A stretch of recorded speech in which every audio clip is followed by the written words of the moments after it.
Hi everybody, this is Shakwe Tuya. Now welcome you to my channel today. Thank you for tuning in. Today I want to talk to you about connecting what you know with who you know. There is a truth to the saying, it's really who you know. Everywhere in the world, it's just not the country that you're in. I hear people complain saying, "What? Nikujuana. Nikujuana everywhere." It's who you know that will help bring your ideas to the masses. It's who you know that will actually help you level up your game. So today I want to talk to you about that. So your life will move in the direction of the people that you associate with. So when I ask you a question, 5 of your friends today, if you do an inventory, are they living a life that you admire? Are they living a life that you would like? If not, then you need to start to associate yourself with people who are better than you. If you are the smartest in the room every time, then that's a challenge to start looking for a different room, a room where you'll be forced to be quiet because you know very little or you know nothing.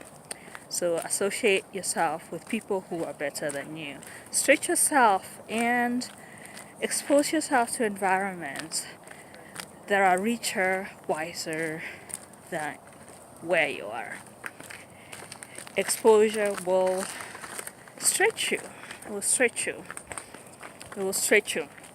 If 5 of your friends today are thieves, you are going to be the 6th thief. If 5 of your friends are wise, you are going to be the 6th wise person. If 5 of your friends are millionaires, you're going to be the 6th millionaire. Birds of the same feather flock together. There is a scripture in the book of Proverbs 13:20 that says, "He who walks with a wise man will be wise. He who walks with a wise man will be wise." 27 years ago, 2 of the richest men in this world met and have become best friends since. Bill Gates and Warren Buffett. They were introduced by Bill Gates' mother, who was hosting a dinner for Warren and one of his friends. It is reported that Bill was very, very hesitant to attend that meeting. In fact, he said, "What am I going to talk about with someone who buys paper at a lower cost and sells it at a higher price? The whole day, no, I'm not coming." And it took a little convincing, and eventually he was convinced by his mother, and he eventually committed to 2 hours to that meeting, to the dinner. He said, "Okay, I'm coming, but I'm only going to stay for 2 hours." Little did he know that meeting was going to change his life.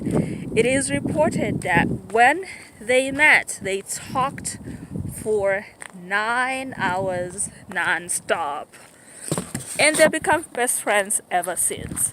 2 things Bill Gates says he's learned from Warren Buffett are that it's not necessary to leave a lot of money in inheritance to your children. So together they have teamed up to give out half of their wealth to solve the world's problems. In fact, it's reported that last year Warren Buffett gave $2.3 billion of his shares to Melinda and Bill Gates Foundation. And that's a foundation that helps solve problems such as finding a cure for malaria.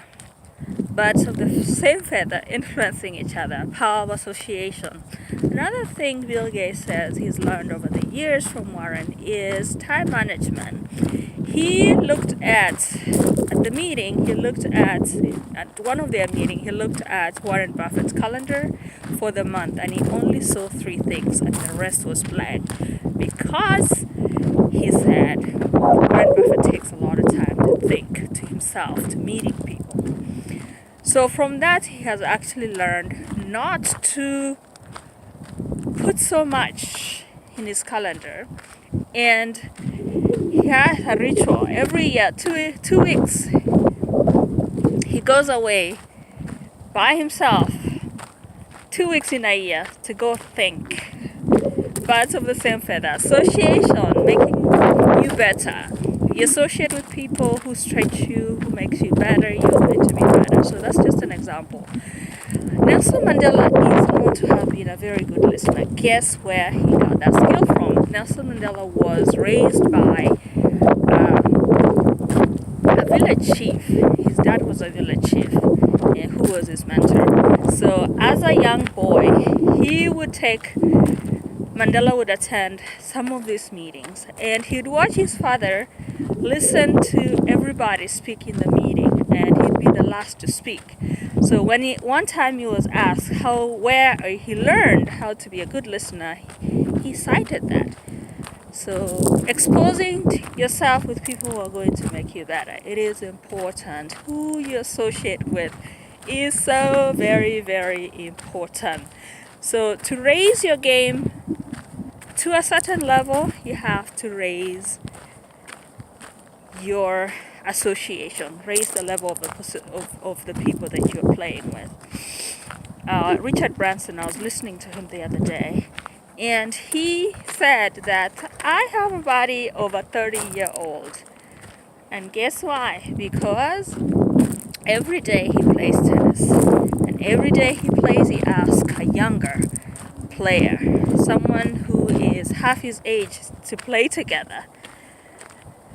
Associations make you better physically, mentally, emotionally.